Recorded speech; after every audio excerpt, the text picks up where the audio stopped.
So I guess we'll go ahead and get started now. I'd like to welcome everyone. Thanks for joining us today for our 2021 Political Geography Plenary Lecture. My name is Kevin Grove. I'm a geography professor at Florida International University and editor-in-chief at Political Geography. I'm joining the conference virtually from Miami on Maroon, Seminole, and Miccosukee land, once of the Tequestra and Calusa. I'll introduce our plenary speakers, Phil Steinberg, and our respondents, Astrida Nimanes, Ife Okafor Yarwood, and Pavitra Vasudevan in a moment. And we typically begin a plenary with an overview of the prior year at the journal, but there's at once too much to say and nothing more to say because the year in review is 2020. So in the interest of conserving time, I want to note that the journal launched its inaugural Early Career Researcher Paper Award last year with 2 awards given to papers authored by Adeniyi Asanyabi, Edwin Ogar, and Oyeme Akintoye, and Jeremy Schmidt, respectively. The winner of the 2021 award will be announced in a few months' time when judging is complete. And as the events of the last year rapidly cascaded, the journal also launched a new publishing format, the virtual forum, to facilitate scholarly engagement with contemporary circumstances in a format that's quick to publication while maintaining academic standards. We have virtual forums on degrowth and eco-modernization, exclusionary nationalism, the COVID-19 pandemic, and the 2020 US election. And we encourage you to explore these on our website and submit your own commentary. Of course, the work of managing a journal is an arduous task. We'd like to thank members of the editorial team, Tor Benjaminson, Stefano Costali, Philip Omenga, Caroline Nagel, Kimberly Peters, and Antonis Veratis, and also our publisher, Sonia Pratt, and journal manager, Adam Thomas, who are an incredible team to work with. And I'd especially like to thank the members of our editorial board and reviewers, many of whom are with us now, for generously donating their time and insights when we have very little time to give. And because we were unable to do so last year, I also want to recognize former associate editor Fiona McConnell and former editor-in-chief Phil Steinberg, who have the most impeccable timing, both stepping down in January 2020 before the real fun started.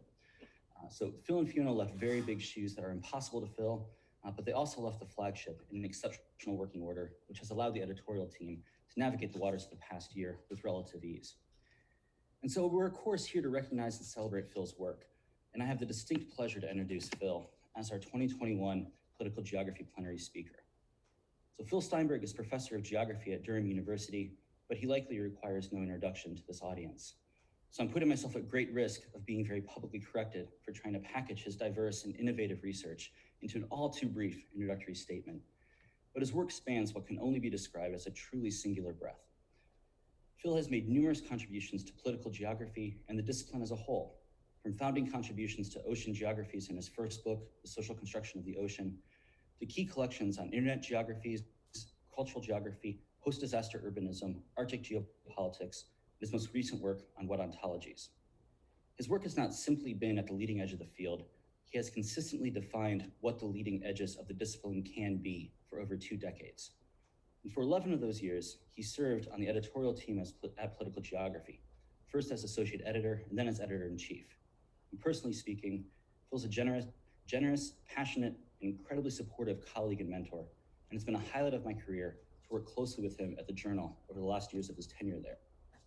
So please join me in welcoming this year's Political Geography Plenary Speaker, Phil Steinberg, who will talk on Blue Planet, Black Lives Matter, Memory, and the Temporalities of Political Geography. Thanks, Kevin. That was a really great introduction. And actually, I want to begin by acknowledging, sort of giving back to you just what an honor it is to be giving this plenary, even in this distanced way. Because in my time serving on the Journal's editorial team, I've had the opportunity to work with some fantastic individuals, not just the people currently with the Journal. You mentioned yourself and Halvard and Filippo and Tor and Stefano and Antonis, and of course Fiona, who had worked with me before, but also even before then, people like Paulina Ranto, James Sidaway, Joe Sharp, and of course John O'Loughlin, who was editor-in-chief for quite a while I was associate and reviews editor.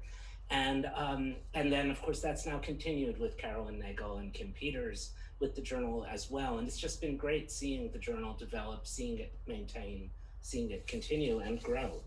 I also want to use this opportunity to pay a personal note of respect to Lynn Staley. Lynn, as guest editor of a special issue of Political Geography, actually handled my very first peer-reviewed article in 1994. And although I didn't realize it when she was editing a special issue of PG, and although I didn't realize it at the time, I now know that she gave this rookie academic a level of care, attention, and since it was Lynn, snarkiness that kind of went well beyond the norm. The piece that I published with Lynn was on social movements in Brooklyn, which isn't a topic I've really written on since. But I hope that in returning to a social movement today, making a full circle, as it were, from Brooklyn to Bristol, and that will make more sense in a minute, I hope that in doing so, I'll be giving appropriate honor to Lynn's legacy, and specifically to the impact that she had on me and my scholarship. So thank you, Lynn. That said, I can't say that I really regret my time at Political Geography ending. All institutions need new blood, and it was kind of time for a transfusion at PG. But I do miss both my Political Geography, uppercase, italicized, the journal, sort of nuclear family, as well as the broader extended family of the Political Geography subdiscipline. Because while editing a journal lets you see the very worst in academia, and yeah, there are some stories that I really just cannot tell, it also lets you see the best. And most of what I saw in my time at PG was very, very good. Selfless acts of senior scholars mentoring their juniors, junior scholars engaging senior academics' work with thought-provoking comments and enthusiasm. Authors not just doing the minimum to tick the boxes, but genuinely taking reviewers' criticisms to heart and engaging what they have to say, and the subdiscipline as a whole, stepping back to consider its biases, question its limits, and challenge its historic exclusions. And my talk today is intended to make a small contribution to that final agenda item, challenging historic exclusions. And in doing so, I hope to continue what Political Geography has always done best, pushing the subdiscipline to its limits, if not beyond. And in my case, I want to, on the one hand, go back to kind of an old tradition in cultural and political geography, memorialization, while also engaging two foci of post-structuralist thought, materialism and metaphors. Along the way, I hope to build on a strand in the subdiscipline that has long advocated social justice through the study and promotion of social movements, including those that seek to decolonize academic thought systems and practices. And finally, because I can't help myself, I am going to talk a whole lot about the ocean because, it's what I do. And I'm going to do that all in 45 minutes, really. So on Monday, the 8th of June, 2020, as the world was erupting in Black Lives Matter protests catalyzed by the May 25th murder of George Floyd, the United Nations celebrated World Oceans Day. Just 2 days earlier, on the 6th of June, what has been identified as the largest protest movement in US history reached its peak, with over 500,000 individuals participating in over 500 protests around the country on that very day. The next day, Sunday, the 7th of June, the UK's Black Lives Matter movement had its iconic moment, with the toppling of the statue of slave trader Edward Colston in Bristol. By Monday the 8th, World Oceans Day, images from these street protests were reverberating around the world. I'm sure that many of you, like me, found your Twitter feeds crowded with festivals of falling monuments and horrific videos of protesters being kettled, tear-gassed, and worse. And yet, at least on my Twitter feed, there was also a whole other parallel set of posts. Celebrations of marine research, fun facts about obscure benthic organisms, pleas for the expansion of marine protected areas, celebrations of an imminent blue economy. These two events, the grassroots Black Lives Matter movement seeking social justice and the top-down UN-sponsored World Oceans Day, celebrating ocean science and marine awareness, seem to have nothing in common, except for, I guess, sharing some real estate on my Twitter feed. And yet, in the weeks of protests following Floyd's murder, there were some strange and unexpected intersections between the fight against white supremacy and the celebration of the ocean. Consider, for instance, an episode from the previous weekend at the end of May, when protesters marched down Richmond, Virginia's Monument Avenue, painting anti-racist and anti-police slogans on the statue of Confederate President Jefferson Davis and three of his horseback-mounted generals, Stonewall Jackson, Robert E. Lee, and Jeb Stuart. Having defaced the likenesses of these four elders of the Confederacy, they came to a fifth statue, less obviously martial and seemingly more intellectual. A stately white man, seated beneath a globe, holding a book, and identified by the marble inscription, Maori, Pathfinder of the Seas. Well, even if the protesters knew that Matthew Fontaine Maury, a US Navy captain who resigned his post to fight for the Confederacy, was the father of oceanography, as he's often called, they likely were unaware that much of his oceanographic research was driven by a desire to support the expansion of the US slave economy into South America. Nonetheless, seeing Maori seated there amidst the Confederate generals and politicians, the protesters correctly inferred guilt by association. Having found their way to Maori, they dabbed him with a four-word afterthought that linked him with his colleagues. Fuck this guy, too. The next weekend, protesters in Bristol, England, pulled down the statue of slave trader Edward Colston and kneeled on Colston's neck for 8 minutes and 46 seconds, the duration that Minneapolis police officer Derek Chauvin knelt on George Floyd's neck. They then dragged the statue through the streets of Bristol and threw it into the River Avon.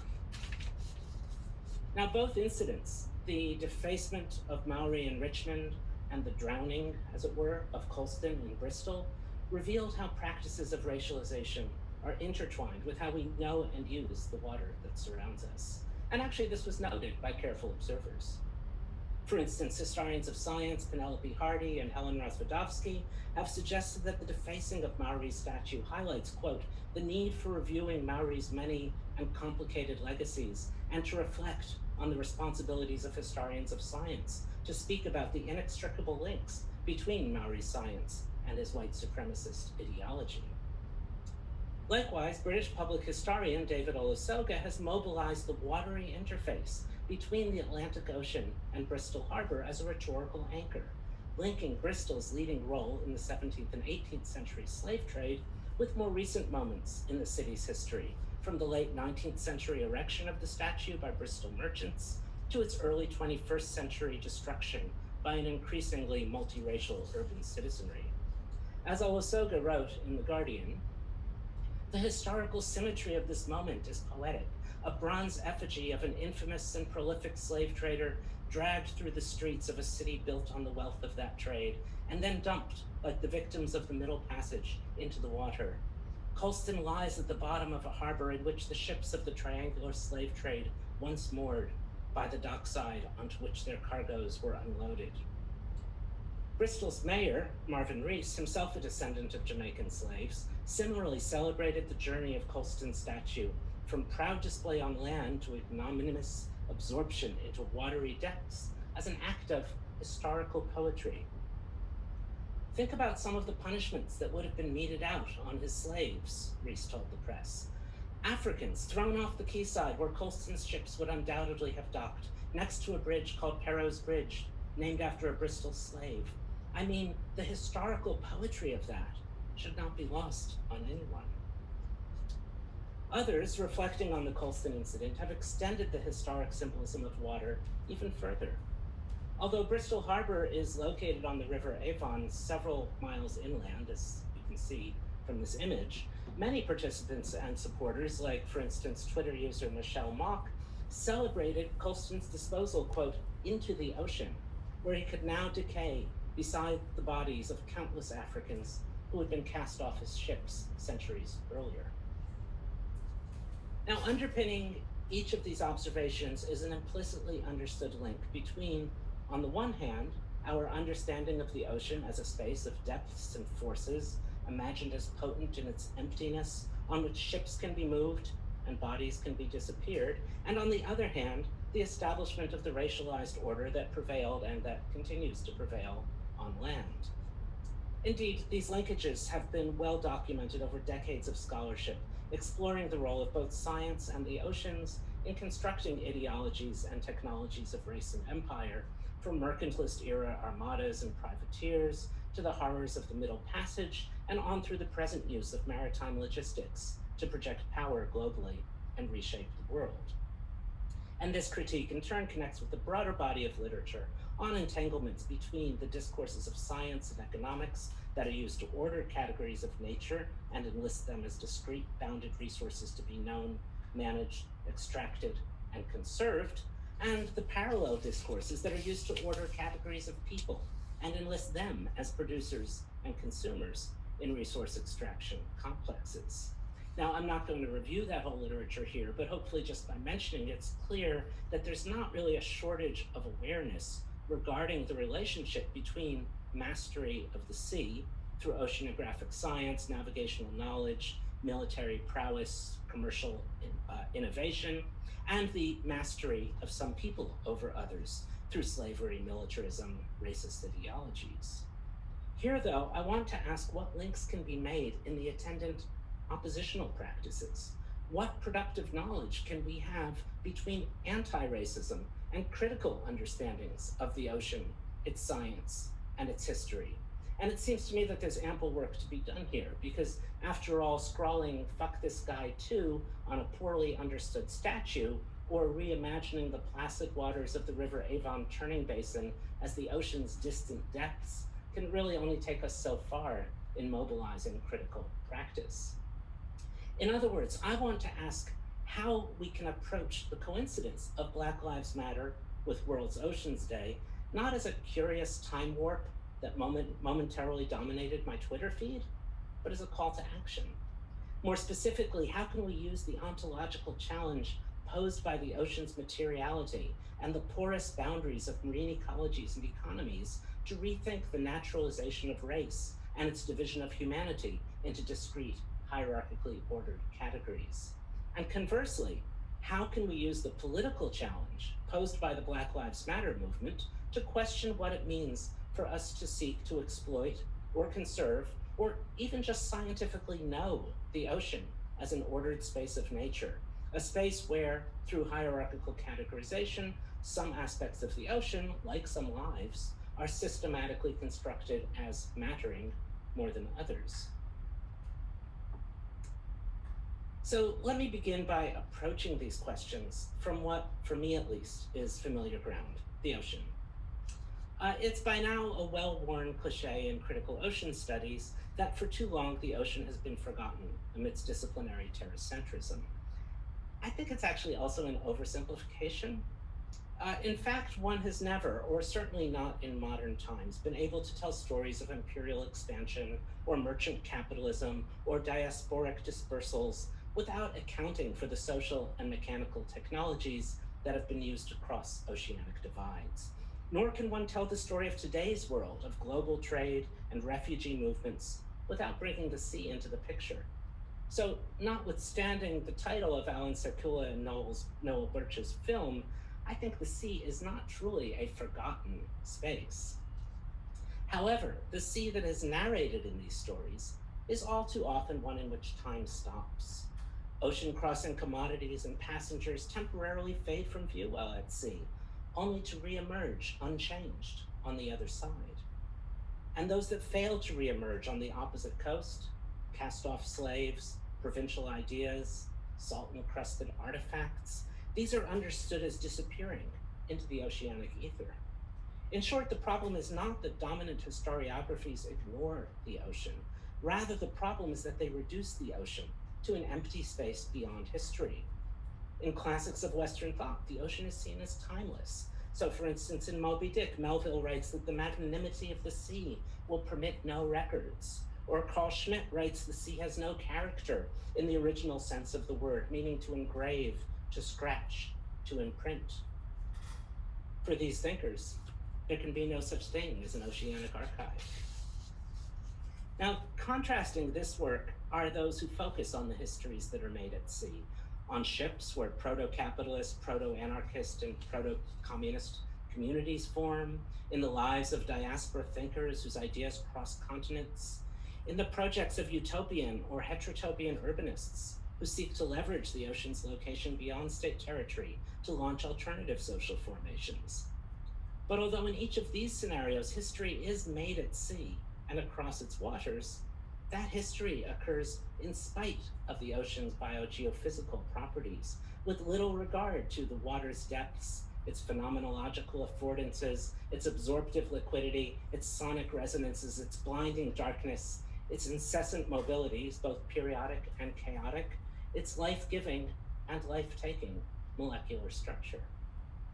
The ocean in these narratives is a space where history occurs, and yes, hence one where politics is made, but the history and politics that occurs there is not specifically oceanic. So as an alternative, I want to turn to post-colonial scholars, many of whom speak from or with the creolized African diaspora, who protest against this atemporal and thereby fundamentally aspatial view of the ocean. The ocean is not where history goes to die. The ocean does not forget. The sea is history, writes Derek Walcott, with reference to the myriad stories of pain and suffering inscribed in the sea. Artifacts persist, Walcott continues, all subtle and submarine, through colonnades of coral. And what I find fascinating here is that an oceanographer studying plastics concentrations in the Pacific Gyre, or a marine biologist studying heavy metal accumulations in the bodies of fish, might actually say almost the exact same thing, albeit perhaps less poetically. As Christina Sharp writes, death in the ocean leaves tracings in its wake. And this is as important for students of marine ecosystems and hydrodynamic models as it is for scholars of the lives and deaths that permeate oceanic dynamics and depths. So complementing the work of geographers such as Pat Macsolo and Catherine McKittrick, who've explored Caribbean literary and philosophical traditions to challenge received notions of race and space and the relations between them, I turn here to a number of Caribbean post-colonial writers and scholars who've specifically theorized with or from the ocean. And actually, it should come as little surprise that the ocean plays a crucial role in the work of writers like Walcott from St. Lucia, Edouard Glissant from Martinique, Kamal Brathwaite from Barbados, Antonio Benitez Rojo from Cuba, because after all, in the Caribbean, perhaps more than anywhere else, the ocean is a continual reminder of the geographic limits of one's proximate home, the island, the presence of a distant home to which one can never return, and the persistence of forces, both social and geophysical, that have brought colonizer and colonized alike to new lands to maintain relations of symbiotic, if highly problematic, interdependency. And of course, all of those topics, relation between home and away, between colonizer and colonized, and how they're all complicated with each other, are key tenets of post-colonial analysis. So thus the dialectics between home and passage, between route, stasis, and route, mobility, and between self and other that predominate in Western continental ontologies are challenged by a worldview based on the complex morphology of the island, the archipelago, and the interweaving temporalities of the sea, in indeterminate flux that Glissant calls a poetics of relation. By elevating the ocean to a pivotal role in their ontologies, these Caribbean authors also suggest nonlinear perspectives on time. And this is perhaps best well articulated by Brathwaite with his concept of tidalectics. As Stephanie Hessler summarizes the concept, from a dead calm sea to angry tsunamis, the tide never returns to the same spot twice. And its movement is affected by several forces that themselves continually change: currents rising from the deep sea, the moon, the wind, and ecological conditions that complicate any plain dialectic view. Tidalectics thus assumes the shape of an unresolved cycle rather than a forward-directed argument or progression. So although the ocean from a continentalist perspective is seen as either permanent and immutable, what we saw in like the Melville and Schmidt quotes, or as a surface with linear histories, wherein linear histories are enacted, what we kind of saw in some of those Western maritime narratives, tidalectics, by contrast, brings to the fore how the ocean is a space of unresolvable, perpetual reformulation in intersecting but differentiated temporalities, from the random movement of molecules to the periodic cycles of waves and tides, to the continuous circulations of currents and conveyor belts. As Elizabeth DeLowry, who actually will be next year's PG plenary speaker, as DeLowry writes, unlike terrestrial space, where one might memorialize space into place, the perpetual circulation of ocean currents means that the sea dissolves phenomenological experience and diffracts the accumulation of narrative. Or, as Kim Peters and I have written elsewhere using a somewhat different literature, the ocean suggests that we think with a different, nonlinear, non-measurable notion of time. So as these Caribbean writers and their interlocutors into geography suggest, an oceanic perspective also suggests that we think differently, not just about time, but also about space. As islands, waves, and tidal cycles all repeat amidst ongoing differentiation, space is continually remade, relationally through lateral movements, but also through churning turbulence and the formation of invisible maritime and submarine routes that sediment out of human and non-human interactions. Furthermore, the materiality of the ocean confounds modernist distinctions between human, nature, and environment. Consider the case of sargassum, an entangling and entangled substance that is simultaneously an outlier in the liquid oceanic environment, a constitutive component of that oceanic environment, a product of that environment, and a catchment for pollutants from beyond the oceanic environment. As Leslie Acton and colleagues have elaborated in this journal, sargassum defies the modernist impulse to border. Delving further into the way that the oceanic destabilizes modernist divisions of space and time, foreground and background, and inside and outside, consider literary theorist Christina Sharp's meditation on marine nutrient recycling, following a conversation that she had with marine geologist Anne Gardolski.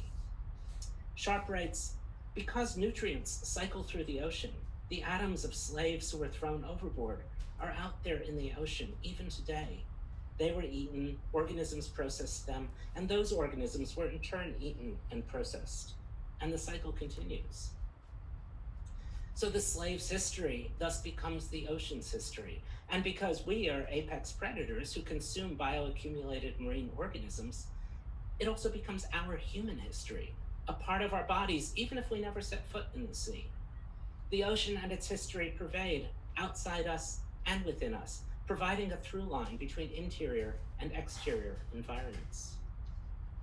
This geography interrupts the nationalist narrative of history, finding its apogee in the bounding and consolidation of a sovereign territory as the triumph of that territory's people or race, with its concomitant story of progressive man dominating a static nature and subordinate other. It's actually quite difficult to articulate this kind of classic vision of state formation in the context of the ever-fragmenting, ever-absorbing oceanic environment. And this point is advanced further by scholars such as Sharp and Astrida Nimanes, who we'll be hearing from later, who dig deep into the geophysical properties of submarine molecular dispersion to illuminate how oceanic histories and counter-histories persist, even amidst the ocean's opacity.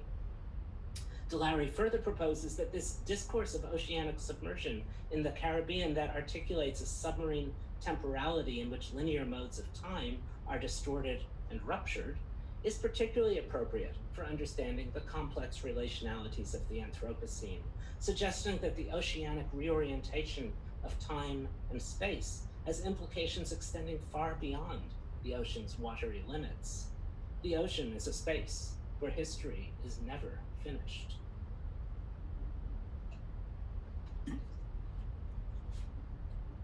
So my question then is, how can we employ this oceanic reorientation of time and space to engage with the political critique posed by the Black Lives Matter movement? To consider this further, I want to take us back to the 7th of June, 2020, the day before World Oceans Day, when 10,000 to 15,000 Bristol residents gathered in the city center, toppled the statue of slave trader Edward Colston, and 83 minutes later, dropped him into Bristol Harbor. As I've already noted, Black Lives Matter protesters and those who celebrated the event after the fact have drawn liberally on our imagination of the ocean as a place where things go to die, where life is robbed of humanity. Colston's drowning at sea was applauded because he appeared to finally be meeting the same fate as those he had murdered: disappearance from Earth, erasure from history, submersion in the deep, dissolution in the abyss. However, June 7th was actually just one day in a long history of Bristol reckoning with its entanglements with the slave trade, and specifically the legacy of Edward Colston. The statue of Colston had been a gift to the city in 1895 from the Society of Merchant Venturers, the 13th century guild that in the 16th century was given monopoly rights to trade from Bristol Harbor, and that since the 19th century has repurposed itself as the charitable booster organization of the city's white male elite. The statue of Colston was adorned with a plaque reading, "Erected by citizens of Bristol as a memorial of one of the most virtuous and wise sons of the city." But by the statue's 100th anniversary in 1995, Bristol residents were beginning to question whether Colston's legacy was really worthy of such honor, and in fact, whether the Society of Merchant Venturers, which up to that point still had not admitted a single female or non-white member, was really positioned to define virtue and wisdom for the citizens of Bristol. Around this time, a campaign began to remove the statue, as well as to rebrand numerous public and private buildings that had been named after Colston. In 1998, someone spray painted "Fuck you, slave trader" on the statue's plinth. Some years later, a replica of a slave's iron collar was placed around his neck. In 2017, the board governing Colston Hall, the city's premier performing arts venue, announced that it would be changing its name following a major renovation. And in that same year, an online petition was begun urging the statue's removal. In 2018, the next year, as the controversy around removal of the statue heated up, the Bristol City Council proposed that a second plaque be placed beside the original one, with text highlighting Colston's role in the slave trade and in the deaths of tens of thousands of Africans. But by the beginning of 2020, haggling between activists, the Society of Merchant Venturers, and their respective allies on the council over wording had brought proposals for the second plaque to a standstill, and the question of the statue's future was left unresolved. Thus, it was actually quite unsurprising when, in late May 2020, as the Black Lives Matter movement blossomed following the murder of George Floyd, that the Colston statue became really the focal point for Bristolians seeking racial justice and new narrations of the city's history. As just one indicator, between June 1st and June 5th, the number of signatures on that online petition that had kind of laid dormant since 2017 suddenly skyrocketed from 50 to 10,000 signatures. So the city was thus primed when the statue came down on the 7th. And perhaps because of this drawn-out buildup, once the statue fell, the council almost immediately sought to frame the event not as a wanton act of vandalism, nor as an assault on the city's heritage, but actually as a watershed moment in the city's history and in the evolution of its reckoning with its tainted maritime past. The event of the toppling itself now was to be memorialized. Bristol's enlightening reckoning with its past was to be celebrated. To this end, on the morning of Monday the 8th, really just about 16 hours or so after the statue came down, city workers were ordered to recover cardboard protest placards that had been left around the plinth when Colston was dragged into the harbor, so that they could then be safely stored and ultimately incorporated into a museum exhibit commemorating the toppling of the statue. 3 days later, at 6 a.m. on Thursday the 11th, the statue was retrieved from the water with as little publicity as possible and removed to a secure location where it could be prepared for exhibition. In the meantime, and consistent with the council's celebratory perspective on the event, accusations regarding its criminal nature were kept to a minimum. Although the council did eventually bow to pressure from the national media and government, who were intent on launching a culture war around efforts to cancel Britain's imperial history, councillors, for as long as they could, actually attempted to avoid responsibility for lodging the complaint that was ultimately necessary to precipitate an investigation. And actually the police, in turn, were almost apologetic about having to carry out an investigation.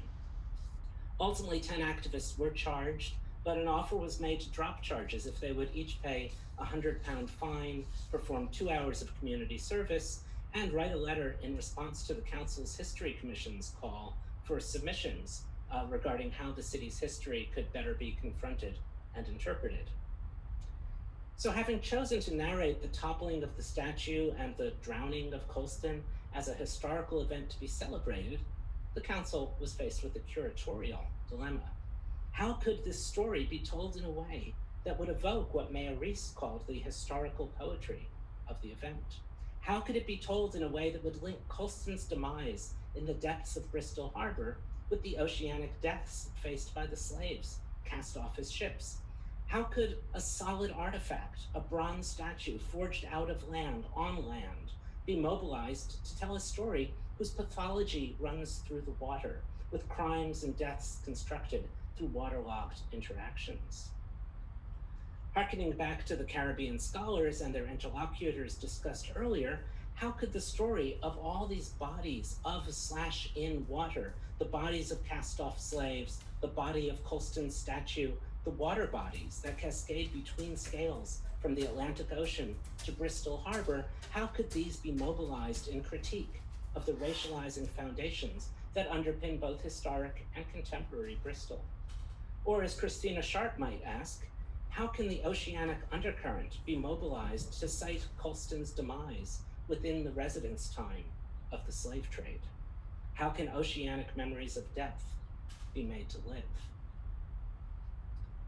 Now, for some on the left, these were the wrong questions to ask, because after all, there's a long history in progressive thought of understanding the ocean as a deathscape, from historical scholarship on the Middle Passage through contemporary necropolitics-informed scholarship on the deadly passages of Mediterranean migrants.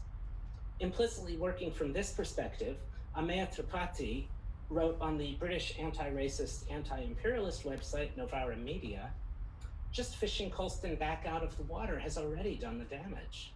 For those whose ancestors were bound in chains, there is something permanent and irretrievable about the loss of thousands of slaves in the Middle Passage or on the Bristol quayside. They could not buy themselves absolution and did not have the privilege to have their history told as individuals cast in metal.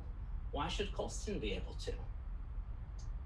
Tripathi's perspective, though, is dependent on understanding the ocean as a space where history stops, where bodies, memories, and ideas die. And yet, as scholars from Walcott to Sharp assert, the sea is history. The ocean leaves a wake, even in its mortality. Water's opacity should not be mistaken for erasure.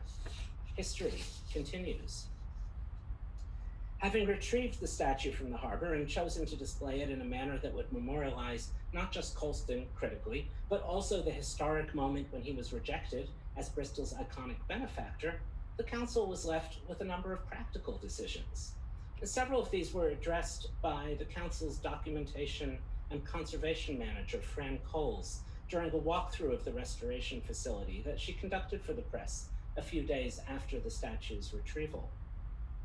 Coles explained that her goal was to restore Colston to the state that he was in when thrown into the harbor, since that is the moment that a subsequent display would seek to memorialize. As she told the press, considering his journey to the harbor, he's actually in pretty good condition. You can see the scrapes and scuffs of him as he was being rolled into the harbor side, but they're clean and stable. Overall, he's structurally sound, and our main concern is making sure that we can conserve the paint, the graffiti that's on him now, because that's actually become the most fragile part of the sculpture. But then tellingly, Coles continues to say, when he came out of the harbor, he was full of mud and sediment from the harbor floor. So we were quite keen to remove that very quickly, in case that had any effect on the statue itself, or on the paint surfaces that are now on the statue.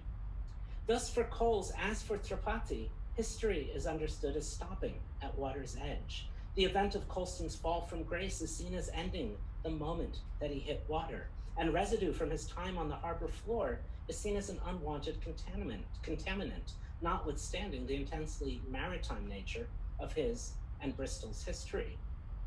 For Coles, stray remnants from the harbor, mud, sediment, must be washed off so that the history of land-based struggle, spray paint, scratches, dents, can be preserved. But I'm not really being entirely fair to Coles here, because after all, she has a job to do. She's working with material objects. And mud is not just a signifier pointing to the riverine and ultimately oceanic abyss. It's also a shape-changing material that transforms everything to which it adheres. As Clayton Witt has shown in a very different context, the transformative power of mud can itself have political consequences. Furthermore, efforts at restoring objects are always partial. When stabilizing an object so that it provides a lasting memory of a specific time, the life of the object, and the way that its liveliness came into being through interactions with the world around, invariably will be diminished. Restoration involves making difficult choices to tell incomplete stories. And as Karen Till stressed in her political geography plenary lecture over a decade ago, traumatic events in particular resist simplistic acts of memorialization. The problem then, as we seek to use memorials to draw out the historic poetry of an event like Colston's submersion, is that abstract meanings that we attribute to space, the poetry, as it were, don't always align with the materialities of the object, the history that Coles is left to work with. Mud, like memories, gets in the way. This doesn't mean that in an instance like this, we should abandon references to physical matter and the spatial tropes that matter references, the ocean, the island, the archipelago, but it does mean that we should remain cognizant that spatial metaphors are powerful as rhetorical tools because they are partial, aligning imperfectly with matter and meaning. Deploying a spatial metaphor thus forces us to think about what is not, and what can be. And as we work through their imperfections, we are led to draw out connections, constraints, and possibilities that might not otherwise be visible. This is a point that actually Michael Brown elaborated on for geographers over 20 years ago in his work on the closet. And it sort of closer to home, as it were, Paul Carter has much more recently stressed with reference to the archipelago. Even more relevant, I think, is Angela Last's work on geopoetics in the work of Guadeloupean writer Daniel Maximin. As Last discusses, Maximin's contribution is not that he proposes a new essentialism based on a unique Caribbean materiality, but that the turbulent materiality of the Caribbean can be used to destabilize the assumptions about static nature upon which statist and racialized order is based. In other words, spatial metaphors and the materialities that ground them do not in themselves tell political stories, but they are ripe with potential for unleashing political thinking. And this then takes us back to the dilemma faced by Bertrand Coles: how to communicate the maritime or even riverine historic poetics of Colston's demise when the submarine matter that adhered to the statue would render it unsuitable for preservation or ultimately presentation. And Coles adopted a novel solution to the problem. As she went on in, again, the same interview with the press, she noted, "The other thing that we have preserved is the bike tire that came up with him. It's such an iconic thing, such a historic moment, that as he came out of the harbor, there was a tire stuck hanging from his coattails. It seemed appropriate that we preserve that as well." And the bicycle tire could serve a number of purposes in a future exhibition. As Coles noted, it commemorates another point in Colston's journey, moving the narrative past his disposal in the harbor to his subsequent removal. Also, although Coles doesn't discuss this, it demystifies Colston as city elder, or if you prefer, toppled martyr, by interweaving his battered likeness with the banal residue of everyday urban existence. And finally, the bicycle tire potentially could lead viewers to think about other remains that litter the river bottom and the adjacent seabed, including, of course, the remains of those murdered by Colston's enterprise and whose legacy underpins the wealth of contemporary Bristol. But if that is Coles' objective, to give substance to the historic poetry celebrated by Mayor Rees, then I'm skeptical about the bicycle tire's efficacy. By referencing the moment of the statue's removal, the tire extends the linear narrative of Colston's journey by a few more days, but it does not fundamentally change the way the story is told. Whether or not the celebrated event, the toppling of the statue, is extended to include its retrieval, the linear pairing of distant historic crimes with a contemporary act of triumph diverts attention from the ongoing injustices that have spurred the Black Lives Matter movement and that require continued attention. Further, I would argue that the constrained linearity of the narrative also constrains its spatiality.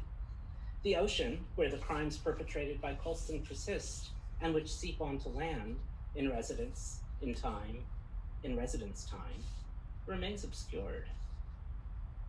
An alternative curation might use the elemental properties of water and the alternative spatialities and temporalities that it suggests to bring out these connections.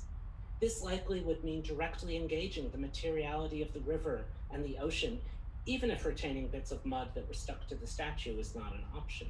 It would mean situating the statue's 3.5 days on the river bottom amidst an elaboration of the currents and tides that bring molecules, including some that can be traced back to cast-off slaves, into Bristol Harbor.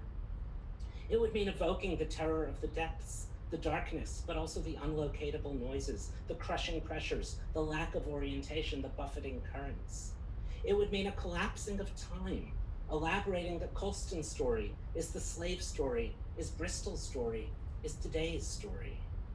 It would actually kind of inadvertently give resonance to that geographic imagination revealed by Michelle Mock's tweet. When one thinks oceanically, or one might say dialectically, Bristol Harbor, in its history, its economy, its ecological connectivities, is the ocean. And its residents, white and black, living and dead, famous and anonymous, they all exist in the wake of countless oceanic voyages and circulations. Now, I don't claim to have a perfect vision of exactly what a more oceanic presentation of the Colston statue would look like, something that really put the ocean's geopoetics to work.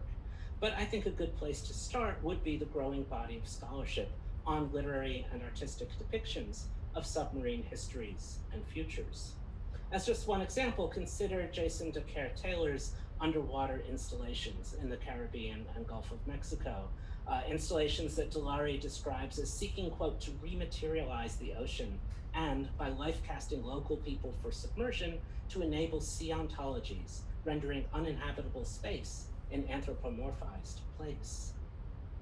For Delary, who draws heavily on Glissant, DeCare-Taylor's installations demystify the shared experience of the oceanic unfamiliar, a move that is at one and the same time kind of creepy and comforting, encouraging viewers to see themselves in a deeper sense of intertemporal, interspecies, and interelemental relationality. DeCare-Taylor's installations do not directly reference the Middle Passage, suggesting instead a broader provocation to see, as Delary writes, with the ocean as a medium that can symbolize the simultaneity or even collapse of linear time, reflecting lost lives of the past and memorializing, as an act of anticipatory mourning, the multi-species lives of the future of the Anthropocene. However, Delary acknowledges that the installations are often read as evoking the Middle Passage, particularly when, as in the Caribbean, or for that matter, in Bristol, that is a dominant narrative for understanding the intersections of livelihoods and submergences at sea. DeCare-Taylor's installations suggest one way how memorializations in and of the ocean's immersive materiality can engender our appreciation of the lives that persist in the wake of past and future oceanic passages. This immersion allows new stories to be told, or old stories to be told in new ways.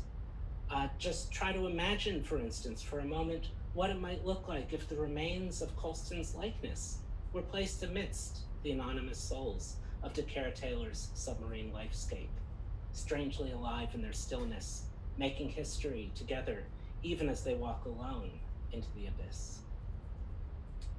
And that then brings me back to where I began this talk, at the coincidental confluence of the Black Lives Matter movement and World Oceans Day, and how we might use that confluence for productive interchange. As I've suggested, Caribbean post-colonial thought and the work of scholars who have built on this foundation has taught us that one way to celebrate how Black lives matter is to probe deeper into the ways that oceans matter, and to explore how oceans and oceanic environments matter differently. The pairing of Black Lives Matter with World Oceans Day, coincidental as it may have been, provides us with an opportunity to use the provocations of one to interrogate the assumptions of the other, challenging us to engage new modes of understanding in the struggle for spatial and racial justice. Thank you. Great. Thank you so much, Phil, for that wonderful paper. I'm happy to introduce our three respondents who will give replies to Phil's paper, and then we'll follow that up with Phil sort of responding to those discussing comments, and then we'll open it up to any questions with the time we have remaining. Our first respondent is Dr. Ife Okafor-Yarwood, and she's a lecturer in sustainable development in the School of Geography and Sustainable Development at the University of St. Andrews. Her research combines empirical, doctrinal, historical, and theoretical analysis to investigate the complexities that shape environmental justice, maritime and natural resource governance, and security in Africa. Our second respondent is Dr. Astrida Nimanes, Associate Professor in Community, Culture, and Global Studies, English and Cultural Studies at the University of British Columbia, Okanagan. Her research brings feminist perspectives to bear on environmental questions such as weather, water, and climate change, and our embodied understandings of in relations to these elemental phenomena as a site for also thinking about environmental justice. And our third respondent is Dr. Pavitra Vasudevan, Assistant Professor in the African and African Diaspora Studies Department at the University of Texas at Austin. A critical and feminist geographer, her research explores how racialized peoples and landscapes are devalued in capitalism and the abolitional possibilities of collective struggle. So I'll turn now to Dr. Ife Okafor-Yarwood. Thank you so much. And first of all, I'd like to say thank you so much, Phil, for really an amazing lecture. I had the privilege of reading it beforehand, and so I've also prepared my comments, which I'm going to read through. Steinberg situates the ocean as a space that allows for the continuation of life, and with that, histories, rather than where everything goes to die. The symbolic intersection between the toppling of the statues of Matthew Fontaine Maury in Virginia and Edward Colston in Bristol at the heights of the Black Lives Matter protest and the celebration of the World Ocean Day, though seemingly divergent to ordinary eyes, were powerfully exemplified. Here, we have two people who, despite their roles in facilitating Africans' enslavement and death during the slave trade, were commemorated as defenders of nations and heroes, with their heinous past not publicly exposed until, of course, the Black Lives Matter movement. Steinberg has taken two seemingly discrete events tied to larger independent movements, that of Black Lives Matter protests in the US and UK, and the World Oceans Day, linked by the mere coincidental confluence of time, and revealed the depth of their shared histories. In doing so, he invites us to challenge our oceanic assumptions and rethink our understandings of spatial and racial justice. In his talk, Steinberg asks us to consider how we can employ an oceanic reorientation of time and space to engage with the political critique posed by the Black Lives Matter movement. For me, Steinberg's call to action inspires two responses. Firstly, in reflecting on the epoch of what transpired from the 100th anniversary of Colston's statues in 1995 through its toppling to the subsequent retrieval, I cannot help but exclaim Jean-Baptiste Alphoncar's words, plus ça change, plus c'est la même chose. The more things change, the more they have remained the same. Why, you might ask? Since this paper sought to highlight racial injustices by asking us on a journey through the oceans, it is equally important to reflect on how things have changed or not since this event, and on how our relationship with the ocean represents an extension of our social histories of injustice. The toppling of Colston's statue provided an opportunity for Bristol and the United Kingdom to reflect on the racial justice in the country. Yet, coincidentally, excuse me, a report published on the 31st of March 2021, commissioned by the UK government's Commission on Race and Ethnic Disparities in the wake of the BLM protests last summer, concluded that there is no evidence of institutional racism in Britain. The report then went further, as reflected by the excerpt which I will share below, to apportion blame on ethnic minorities from their underachievement in an equal Britain. In page 45 of the report, for example, and one of the excerpts read, there's also the question of the relative success of different groups, those groups particularly Indian and Chinese ethnic groups, who have the most success in British society, tend to see fewer obstacles and see prejudice. And those groups that do less well, Black people and Pakistani and Bangladeshi Muslims, tend to see the experience more of both, though Black African people are considerably more positive than Black Caribbean people. And then in page 199, it reads, more needs to be done to investigate why some ethnic minority groups are doing better than others, exploring whether it is due to difference in important risk factors, family structures, better social networks, or health behaviors such as drinking, alcohol, and smoking. And then in page 228, it reads, communities can take steps to improve their own health outcomes and be helped to do so. Particularly, they are more susceptible to certain health conditions, for example, diabetes in South Asia group, high blood pressure in Black groups, and many cancers in white groups, all of which have modifiable risk factors, for example, diet, physical inactivity, tobacco, and alcohol. By failing to acknowledge the British institution's failure or complicity in racial injustices, what this report did was to blame the ethnic minorities for the injustices they have experienced and continue to experience, a little short of saying, it's all in your heads. As if this was not enough, as George Floyd's trial began in the US on the 29th of March, the police officer's defense lawyer have noted that George Floyd would have died on his own that day, and that it was the crowd's fault for why those officers couldn't really pay attention to him. In effect, he was a messenger to expedite the process. Again, here we see the victim of injustice blamed for the injustices meted on them. These unfolding events mirror certain narratives about transatlantic slavery, with questions like, who captured them and who sold them into slavery in the first place? It was their own people, Black people, used to trivialize the culpability of the slave traders and redirect the blame on enslaved communities. What's more, the continuation of these injustices also highlight the intrinsically unjust relationship between people and the ocean, despite the rhetoric around ocean conservation embodied by the celebration of World Ocean Day. In reality, the Earth represents a continuation of the unwillingness to address social injustices wherever they may exist. As divergent as these events may seem, the racial injustice that persists in our societies mirrors the neglect of the ocean despite promises of perceived commitment to work towards sustainability and that embodies the celebration of World Oceans Day.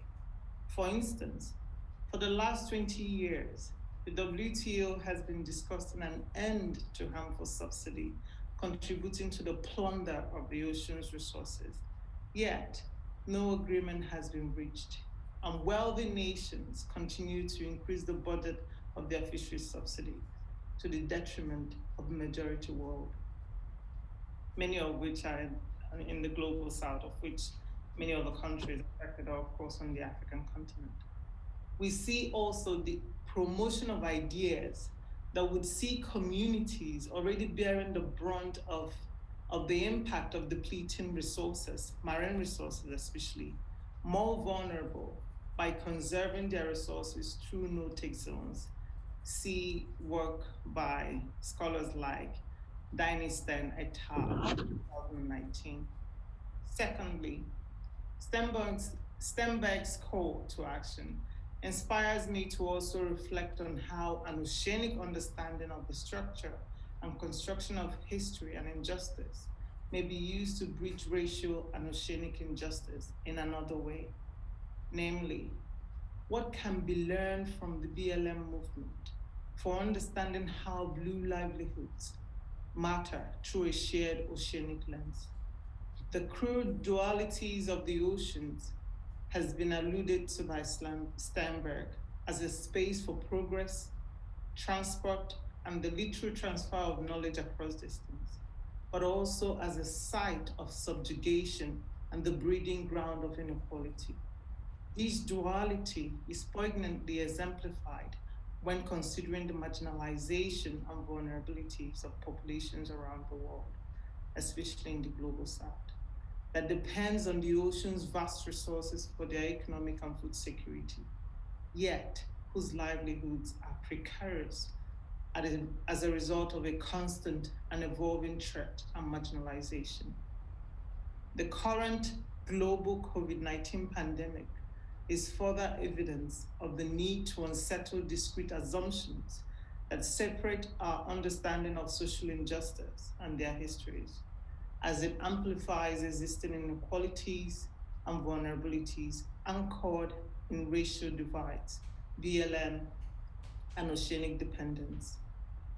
I want to stop my contribution here by noting that there are clear synergies between social, racial, and oceanic injustice.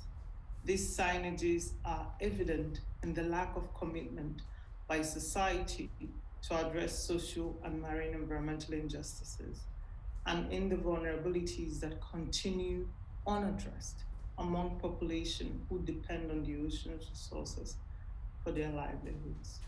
Thank you. Thank you, Ipe. And while we go into our next discussant, I want to invite the audience as well. If anyone does have any questions, please, you can use the chat feature as well if that works for you.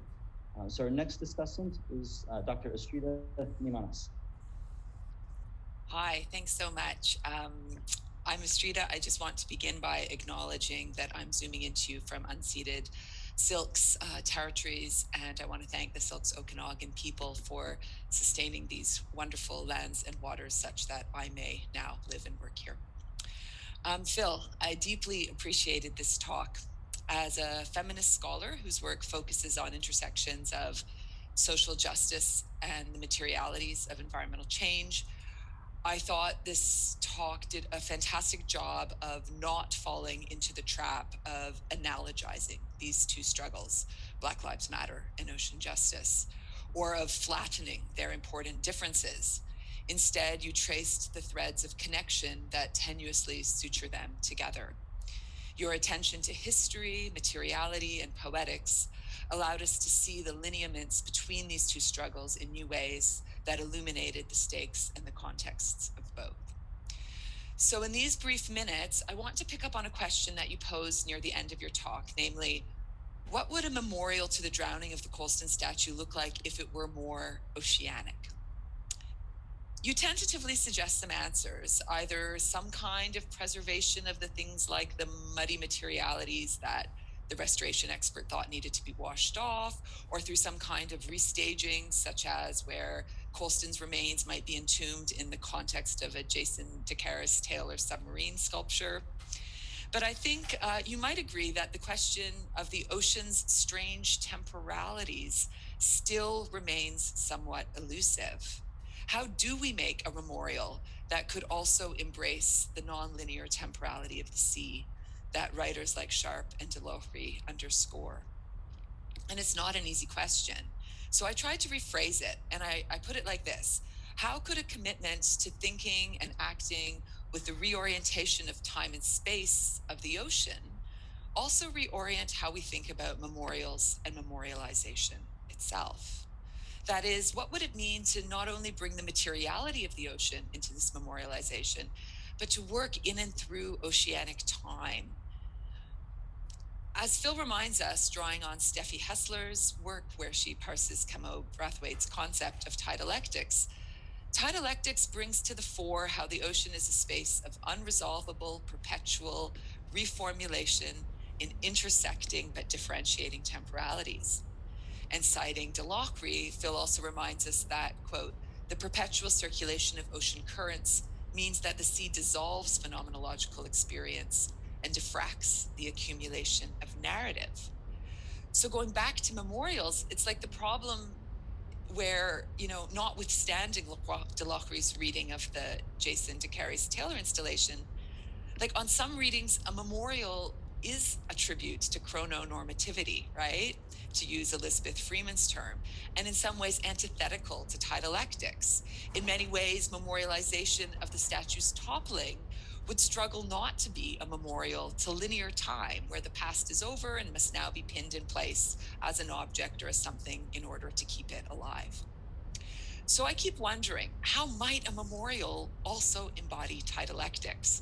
What kind of memorial to anti-racism and ocean love could honor this unresolvability, these strange times, these diffractive narratives? And echoing, Phil, your own uncertainty about how to, do this, also acknowledging how difficult it is to memorialize traumatic events, I don't know if I'm sure either. But I've thought about this question a lot in the past week, and this is where I've come to in my last minute. Perhaps in order to honor the materialities and temporalities of the sea, that is also an honoring of Black lives and their survival, resistance, and mattering, instead of memorializing memorials toppled into the sea, we'd do better to support the tidalectics of the toppling, to keep resisting the ceaseless and diffracting cycles of white supremacy and climate catastrophe. In other words, when I picture what this tidalectical memorial might be, I see one that is nothing other than the thing itself. Relentless struggle, relentless love, relentless belief in freedom.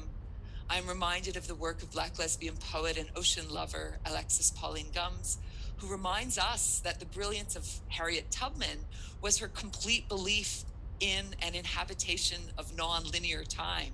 Tubman's insistence that we are already existing in a time when Black people were already free. This is Alexis Pauline Gumbs' idea of time travel, and this is what getting free demands, she says.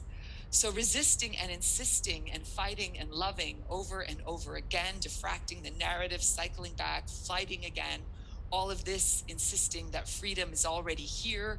This might be the tidalectics of anti-racist passion and power.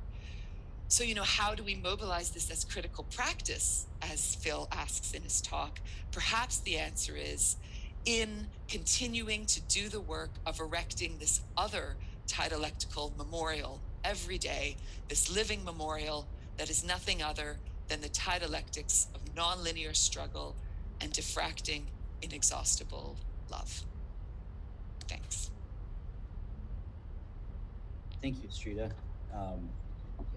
Our next discussant is Dr. Pavitra Vasudevan.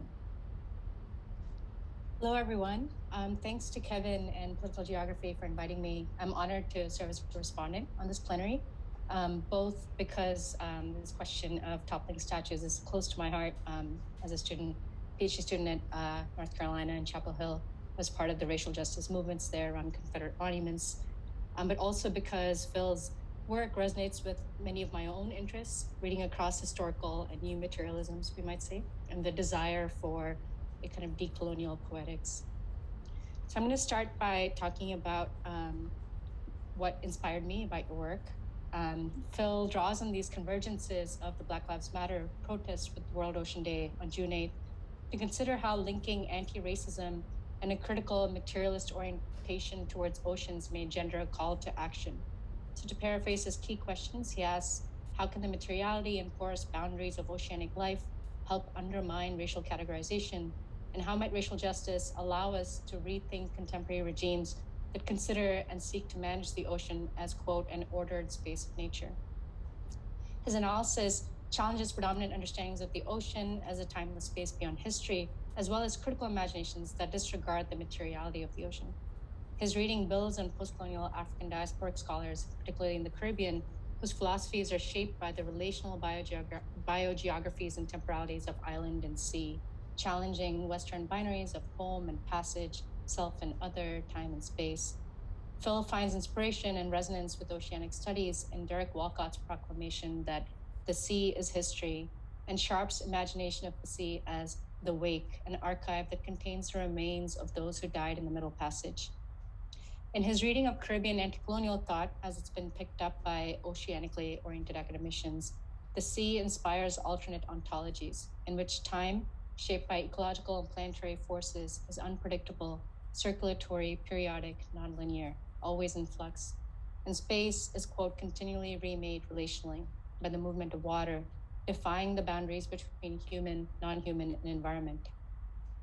In the third section, he returns to his opening gambit on the symbolic drowning of the statue of slave trader Edward Colston in Bristol Harbor to reflect on how an oceanic perspective might allow us to navigate the murky terrain of memorialization.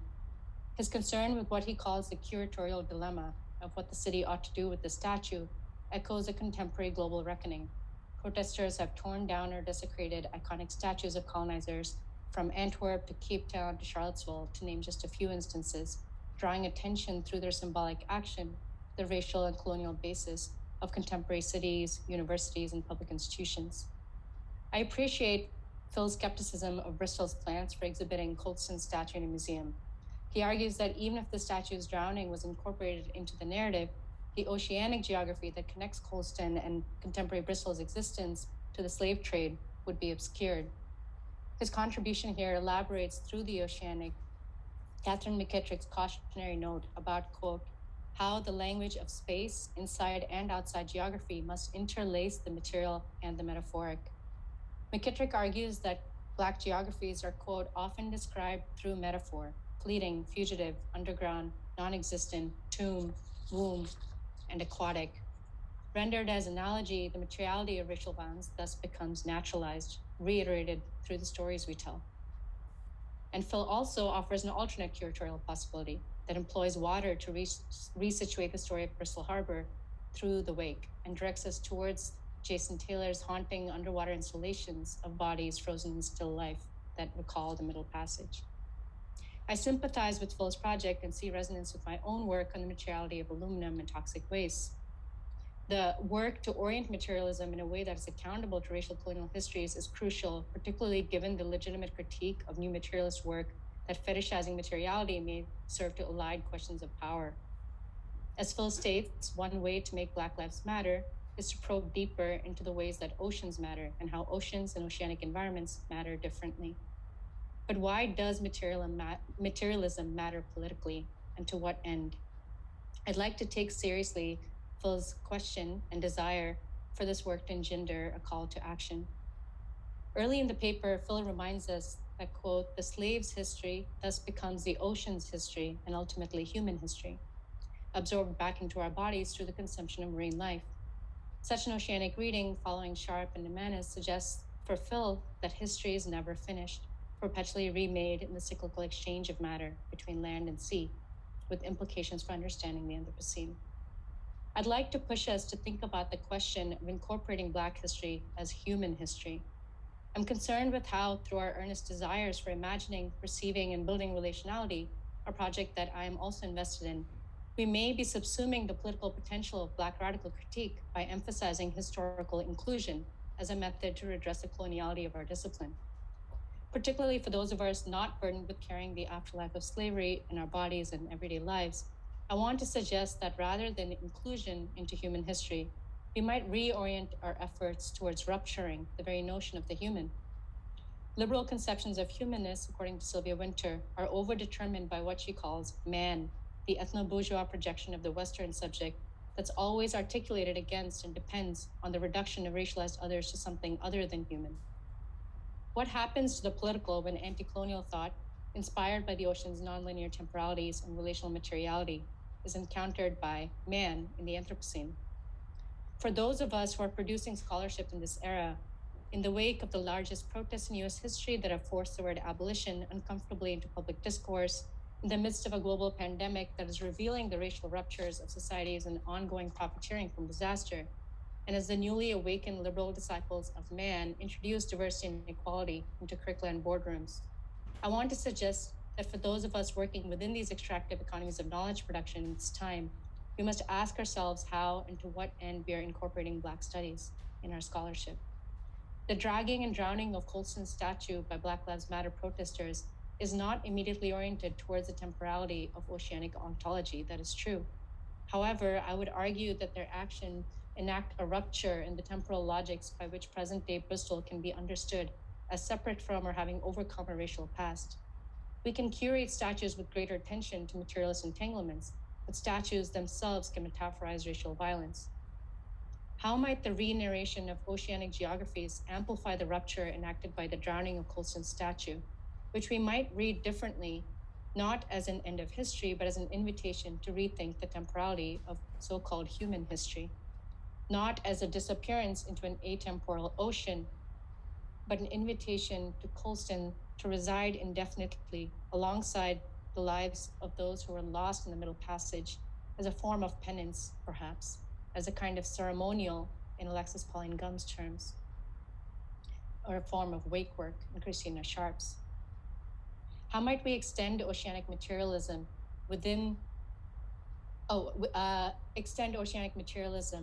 to incite oceanographers, marine biologists, and those concerned with the fate of oceans to examine how racism is not a matter of historical trivia, but a logic that structures the political economies of contemporary scientific production within the temporal frame of the wake. If we accept that history is never finished, we must hold this nonlinear expansiveness of oceanic time alongside the temporality of rupture. For rupture does not demand inclusion into human history, the abolition of the human, or in the words of Caribbean philosopher Aimé Césaire, the end of the world, no less. Thank you. Thank you so much, Pavitra. I think we're out of time. I'm not sure if the AAG is gonna eventually, we're gonna all disappear in our room, but I did wanna give, I think, Phil a chance for last words. Wow, there's a lot to think about here. I'll try one quick comment to each. I mean, obviously we're gonna continue this in writing, which will be, I think, very fruitful for everybody. I guess but first of all, I agree with all of you. Okay, I don't completely agree with Pavitra. Otherwise, I agree with all of you. But you knew that. So, but I respect all of you, I really do. And I'm really, really gratified by the attention you gave to this paper. I truly mean this. This was it was an emotional paper for me to put together. And I hope that shows.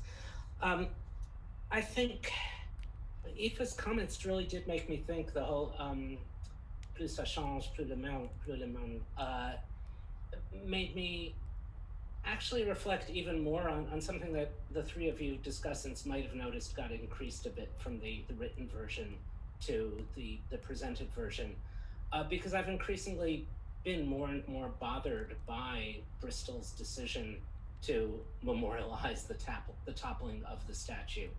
I mean, at one level, it's this wonderful celebration of a progressive new city, and certainly compared to the national campaign to demonize the Black Lives Matter movement, which in turn came out in the report, it looks great, but it did conveniently focus on this one event as an event of, now we've taken care of history, we can now not look back and move into the future. And I think it actually is, and Aoife sort of hinted at this, but there may be even more there in looking at how kind of World Oceans Day is a similar kind of, is often scripted as a celebration of our progressive understanding that actually then creates a rupture between a past and a future, which ends up you feeling good about yourself, and which then allows for superficial interventions. And so that's sort of a kind of riffing off of some of Aoife's comments, but it really kind of made me think in that direction. Astrida, yeah, obviously we share the same dilemma. And one thing that is interesting, and I left this out of the paper because it was just too much to stick in there, is a whole debate about what to do with the plinth. And I imagine this is happening in other situations as well, where statues have been toppled. Suddenly you have these plinths that are like screaming, you know, something should be put here, but not only something should be put here, a continuation of the story should somehow be put here. And then you run to that same question of what story and how is the story told? And there are all kinds of discussions to create a kind of public space, a public art space on the plinth. And of course, that's all been kind of stopped with the pandemic anyway.